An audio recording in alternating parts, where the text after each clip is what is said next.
બોર્ડની પરીક્ષામાં સામેલ થનાર વિદ્યાર્થીઓનો તણાવ ઓછો કરવા માટે વડાપ્રધાન મોદી ચલાવવામાં આવતા પરીક્ષા પે ચર્ચાનું આજે 7મું સંસ્કરણ છે। દિલ્હીના ભારત મંડપમાં આયોજિત પરીક્ષા પે ચર્ચા માટે 2 કરોડ 26 લાખથી વધુ વિદ્યાર્થીઓએ ઓનલાઈન રજીસ્ટ્રેશન કરાવ્યું હતું।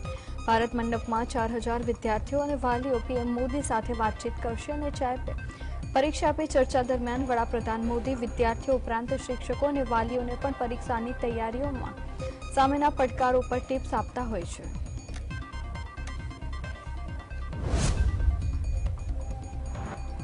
નોકરીના બદલાતા જમીન કૌભાંડ કેસ સંબંધિત મની લોન્ડરિંગ કેસમાં રાષ્ટ્રીય જનતા દળના વડા લાલુ પ્રસાદ યાદવ એન્ફોર્સમેન્ટ ડિરેક્ટોરેટ સમક્ષ પૂછપરછ માટે હાજર થયા હતા।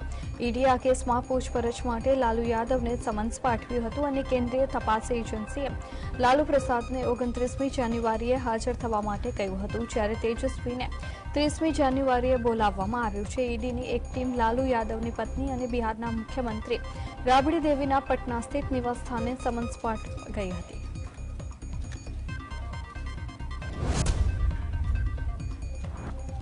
कांग्रेस नेता राहुल गांधीના નેતૃત્વમાં ભારત જોડો ન્યાય યાત્રા બિહારના કિશનગંજમાં પ્રવેશી હતી અને કિશનગંજમાં જાહેર સભાને સંબોધતા પીએમ મોદીએ જણાવ્યું હતું કે કેટલાક લોકો દેશમાં વિભાજન પેદા કરવાની અને નફરત ફેલાવવાની વાત કરે છે, જ્યારે અમે પ્રેમ અને ભાઈચારાની વાત કરીએ છીએ। ભારત જોડો ન્યાય યાત્રા દરમિયાન અમને લોકોની સમસ્યા જાણવાની તક મળી છે। આ સમસ્યા અમે યોગ્ય મંચ ઉપર ઉઠાવીશું।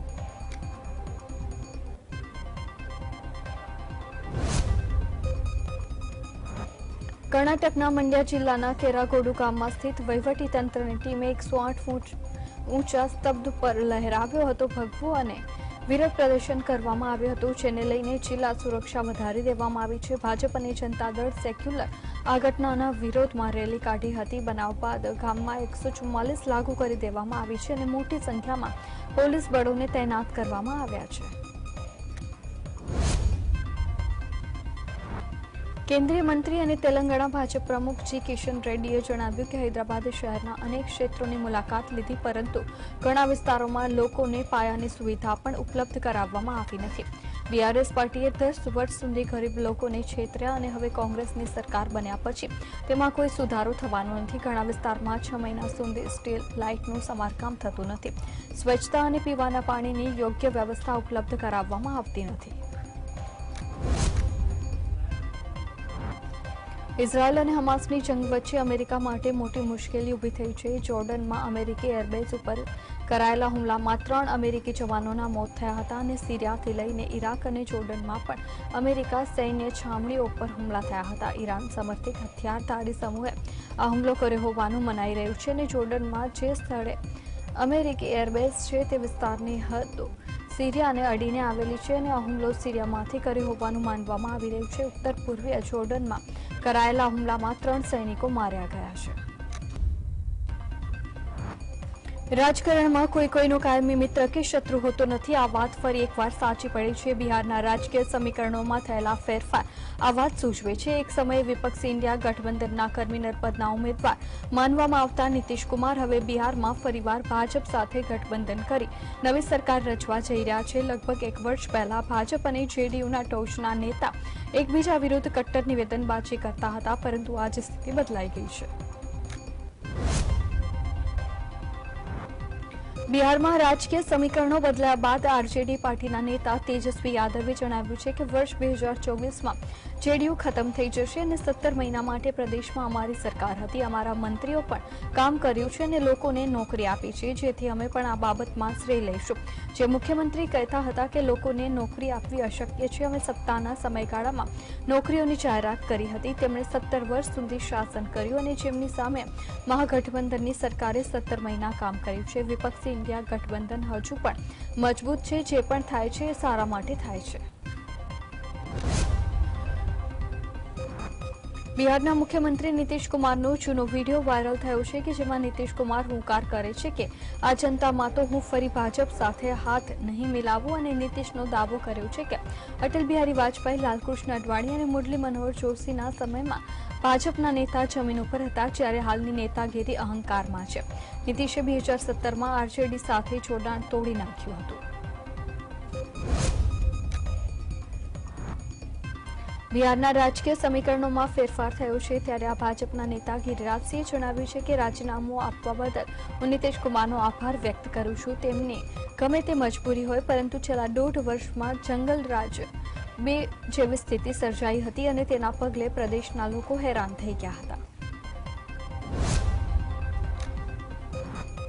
બિહારના રાજકીય ઘટનાક્રમ વિશે પ્રતિક્રિયા આપતા ભાજપના સાંસદ નિત્યાનંદ રાયે જણાવ્યું છે કે આજનો દિવસ બિહાર માટે ખૂબ જ મહત્વપૂર્ણ છે. આરજેડીના લોકો નીતિશને કામ કરવા દેતા નહોતા અને લાલુ પ્રસાદ યાદવની પાર્ટી પ્રદેશમાં જંગલરાજની સ્થિતિ પેદા કરવા માંગતી હતી. ભાજપે બિહારના વિકાસ અને સુરક્ષા માટે નીતિશ કુમાર સાથે ગઠબંધન કર્યું છે. લોકસભાની ચૂંટણીમાં ભાજપ તમામ 40 બેઠક ઉપર જીત મેળવશે અને પીએમ મોદીએ ત્રીજી વાર વડાપ્રધાન બનાવશે. બિહારમાં ભાજપ 2 નેતા સમ્રાટ ચૌધરી અને વિજય સિંહાને ડેપ્યુટી સીએમ બનાવવામાં આવ્યા છે. બિહારના બેગુસરાયમાં રાજકીય વિશ્લેષક પ્રશાંત કિશોરે જણાવ્યું છે કે હું છેલ્લા ઘણા સમયથી કહી રહ્યો હતો કે નીતિશ કુમાર ક્યાં પણ પલટી મારી શકે છે. આ નીતિશ કુમારની રાજનીતિનો હિસ્સો બની ગયું છે.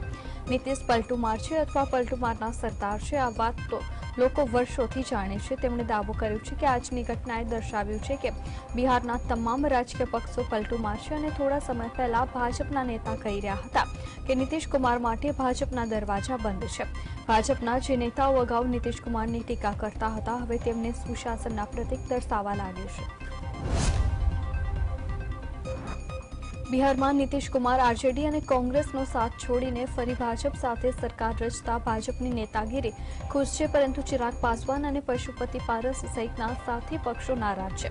નીતિશ સાથે જોડાણ ભાજપ માટે વિન વિન સિચ્યુએશન છે, કેમ કે માથાનો દુખાવો બનેલા બિહારમાં લોકસભાની ચૂંટણીમાં સારો દેખાવ કરવા માટે ભાજપ પાસે કોઈ ચોક્કસ ફોર્મ્યુલા નહોતી. તેથી ભાજપ નાના પક્ષોને સાથે લાવવા માંગતો હતો અને હવે નીતિશ સાથે આવતા સવર્ણો, ઓબીસી અને અતિ પછાત વર્ગની મતબેંકમાં સમીકરણો ભાજપની તરફેણમાં ગોઠવાઈ ગયા છે. બિહારમાં આરજેડીએ ભાજપ સાથે ગઠબંધન કર્યા બાદ નીતિશ કુમાર નવા ગઠબંધનના ભાગરૂપે 9મી વખત પ્રદેશના મુખ્યમંત્રી તરીકે શપથ લીધા છે. તેમણે 128 ધારાસભ્યોનું સમર્થન મેળવ્યું છે. બિહારમાં ફરીવાર જેડીયુ અને ભાજપની સરકારની રચના કરવામાં આવી છે. આ સાથે જ સમ્રાટ ચૌધરી અને વિજય સિંહાએ ઉપમુખ્યમંત્રી તરીકે શપથ લીધા છે અને નવી સરકારના મંત્રીમંડળમાં ભાજપ અને જેડીયુના 3-3 જ્યારે હમ પાર્ટીના 1-1 ધારાસભ્ય મંત્રી બન્યા છે. નીતિશ કુમાર વર્ષ 2000માં તેઓ પહેલીવાર રાજ્યના મુખ્યમંત્રી બન્યા હતા અને લગભગ 17 મહિના પહેલા નીતિશ કુમાર ભાજપ સાથે છેડો ફાડી મહાગઠબંધનમાં સામેલ થયા હતા. 2 દિવસના વિરામ બાદ પશ્ચિમ બંગાળના જલપાઈગુડીમાં કોંગ્રેસના નેતા રાહુલ ગાંધીની આગેવાનીમાં ભારત જોડો ન્યાય યાત્રા ફરી શરૂ થઈ છે અને પ્રદેશ કોંગ્રેસના અધીર રંજન ચૌધરીએ રાહુલનું એરપોર્ટ ઉપર ભવ્ય સ્વાગત કર્યું હતું. ચૌધરીએ જણાવ્યું હતું કે યાત્રા બંને બસ અને પગપાળા રીતે આગળ વધશે અને સિલીગુડી પાસે રાત્રિ રોકાણ કરવામાં આવશે. આ યાત્રા 31મી જાન્યુઆરી રોજ માલદા થઈને પશ્ચિમ બંગાળમાં ફરીવાર પ્રવેશ કરશે અને પછી મુર્શિદાબાદ થઈને 1 ફેબ્રુઆરીના રોજ પશ્ચિમ બંગાળમાંથી અન્ય રાજ્યોમાં પ્રવેશ કરશે. લોકસભાની ચૂંટણીમાં રાહુલ ગાંધી ઉત્તર પ્રદેશની અમેઠી લોકસભા બેઠક ઉપરથી ચૂંટણી નહીં લડે અને સ્પષ્ટ સંકેત કોંગ્રેસ સાંસદ કે મુરલીધરને આપ્યો છે. મુરલીધરને દાવો કર્યો છે કે કન્નૂર સિવાયની કેરળની બાકીની તમામ બેઠક ઉપર કોંગ્રેસના વર્તમાન સાંસદોને ટિકિટ આપવામાં આવશે. મુરલીધરને સ્પષ્ટ કર્યું છે કે વાયનાડ બેઠક ઉપરથી રાહુલ ગાંધી સરળતાથી જીતી જવાના છે અને તે જોતા બીજી બેઠક ઉપરથી લડવાનો સવાલ જ પેદા થતો નથી. મધ્યપ્રદેશમાં સરદાર પટેલની પ્રતિમાને ખંડિત કરતા હવે તેના પગલે વિરોધના સૂર બનાસકાંઠામાં ઉભા થયા છે. પાલનપુરમાં સરદાર પટેલ સેવાદળ દ્વારા કલેક્ટરને આવેદનપત્ર આપવામાં આવ્યું હતું અને પ્રતિમા ખંડિત કરનાર દોષિતોને સજા કરવાની માંગ કરવામાં આવી છે. મધ્યપ્રદેશના ઉજ્જૈનના માડાકોટમાં બનેલી ઘટનાના પગલે એસપીજીમાં ભારે રોષ જોવા મળી રહ્યો છે.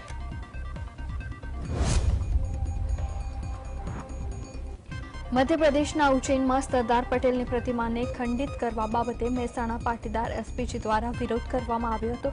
એસપીજીના અધ્યક્ષ લાલજી પટેલની આગેવાનીમાં આવેદનપત્ર જિલ્લા કલેક્ટરને આપવામાં આવ્યું હતું અને પાટીદાર સમાજ દ્વારા આક્રોશ સાથે જવાબદારો સામે ફરિયાદ કરવા માંગ કરી છે. સરદાર પટેલની પ્રતિમાને ખંડિત કરનાર વિરોધમાં એસપીજી દ્વારા ગુજરાતના દરેક જિલ્લા, તાલુકા અને કલેક્ટરને આવેદનપત્ર આપવામાં આવશે.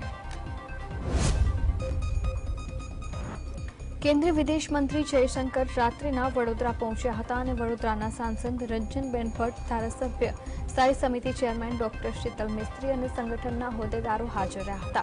ઉલ્લેખનીય છે કે સ્ટેચ્યુ ઓફ યુનિટીમાં થઈ રહેલા ડેવલપમેન્ટની જવાબદારી વિદેશ મંત્રી જયશંકરને સોંપવામાં આવેલી છે.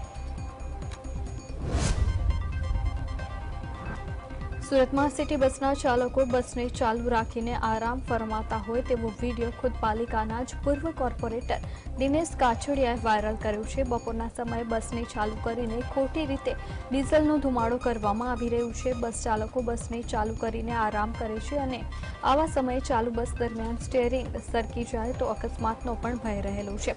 ઉલ્લેખનીય છે કે સરકાર બસના ચાલકો બસને ચાલુ રાખીને આરામ કરે અને તેનું ડીઝલ કે પેટ્રોલ પ્રજાના જ ટેક્સના પૈસાથી ભરવામાં આવે છે. વડોદરાના ડભોઈના રાજકારણમાં લોકસભાની ચૂંટણી આવતાની સાથે જ મોટી ઉથલપાથલ થવાના એંધાણ વર્તાઈ રહ્યા છે. ત્યારે ડભોઈ કોંગ્રેસના મોટા માથા ગણાતા પૂર્વ ધારાસભ્ય બાલકૃષ્ણ પટેલે કોંગ્રેસ છોડીને ફરી એકવાર કમળનો હાથ પકડવા જઈ રહ્યા છે. ધારાસભ્ય બાલકૃષ્ણ પટેલ કમલમ ખાતે સીએમ ભૂપેન્દ્ર પટેલના હસ્તે ભગવો ધારણ કરે તેવી શક્યતા સેવવામાં આવી રહી છે. ઉલ્લેખનીય છે કે લોકસભાની ચૂંટણી પૂર્વે ભાજપે વેલકમ પાર્ટીનું આયોજન કર્યું છે અને એવામાં રાજ્યના કેટલાક નેતાઓ ભગવો ધારણ કરવાના છે. લોકસભાની ચૂંટણી આવતાની સાથે જ કોંગ્રેસમાં એક બાદ એક વિકેટ પડી રહી છે. અમદાવાદ જિલ્લાના બળવંત ગઢવીએ કોંગ્રેસના પ્રાથમિક સભ્ય પદેથી લઈને તમામ હોદ્દા ઉપરથી રાજીનામું આપ્યું છે. ઉલ્લેખનીય છે કે બળવંત ગઢવી કોંગ્રેસમાં વટવા વિધાનસભાના ઉમેદવાર પણ રહી ચૂક્યા છે. આજે બળવંત ગઢવી કેસરીઓ ધારણ કરી અને શક્યતાઓ સેવાઈ રહી છે. લોકસભા ચૂંટણી પહેલા ગુજરાત કોંગ્રેસને એક પછી એક મોટા રાજકીય ફટકા પડવાના શરૂ થઈ ગયા છે. છેલ્લા એક અઠવાડિયાથી ગુજરાત ભાજપે કેટલાય મોટા કોંગ્રેસી નેતાઓને બીજેપીમાં સામેલ કર્યા છે. તેવામાં ફરી એકવાર કોંગ્રેસમાં મોટું ભંગાણ થવાની શક્યતા છે. જામજોધપુર કોંગ્રેસના પૂર્વ ધારાસભ્ય ચિરાગ કાલરી આજે ભાજપમાં જોડાય તેવી શક્યતા વર્તાઈ રહી છે. આ તરફ સાવલી ડેસર તાલુકામાં વધુ એક વખત કોંગ્રેસનું ધોવાણ થયું છે અને વડોદરા ડેરીના ડિરેક્ટર કુલદીપસિંહ રાહુલજીની ઘર વાપસી થઈ છે. એક વર્ષ અગાઉ વિદ્યાર્થીનીની ચૂંટણીમાં ભાજપ છોડીને કોંગ્રેસમાં ગયા હતા અને હવે કોંગ્રેસ છોડી ફાળે આજે વિધિવત રીતે કમલમ ખાતે ભાજપ અધ્યક્ષ સી.આર. પાટીલના હસ્તે ભાજપનું ખેસ પુનઃધારણ કરશે તેવી શક્યતા છે, જેને લઈને તાલુકા કોંગ્રેસમાં સન્નાટો છવાયો છે. લોકસભા ચૂંટણીમાં ગુજરાતમાંથી તમામ 26 બેઠકો પર 5 લાખના મતોના માર્જિનથી જીતવા માટે રણનીતિ ઘડવામાં આવી રહી છે. જોકે ગુજરાતમાંથી કેટલાક સાંસદોને રિપીટ કરાશે તેના ઉપર ચર્ચા છે. ખાસ કરીને ગુજરાતમાં ભાજપના 26માંથી લગભગ 20 સાંસદોની વિદાય નક્કી છે. માત્ર વિવિધ પ્રકારના વિવાદોના કારણે વિવાદાસ્પદ નહીં પરંતુ પાર્ટી વયોવૃદ્ધ સાંસદોને ઘર ભેગા કરશે. વડોદરાના હરણીમાં બોટકાંડમાં એલએસ રિપોર્ટમાં ચોંકાવનારો ખુલાસો થયો છે. જેમાં 1 ટન વજન સહન કરે તેવી બોટ હતી, પરંતુ બોટ ઉપર 1.5 ટનનો વજન મૂકવામાં આવ્યું હતું. એટલું જ નહીં, બોટની આગળના ભાગે કોઈને બેસાડવાની મનાઈ હતી, પરંતુ બોટ ચાલકે બાળકોને આગળના ભાગે બેસાડ્યા હતા અને બોટ ટર્ન લેતા સમય જ પલટી ગઈ હતી. તો બીજી તરફ બોટ દુર્ઘટનામાં આરોપી પરેશ શાહનો ભાંડો પણ ફૂટ્યું છે.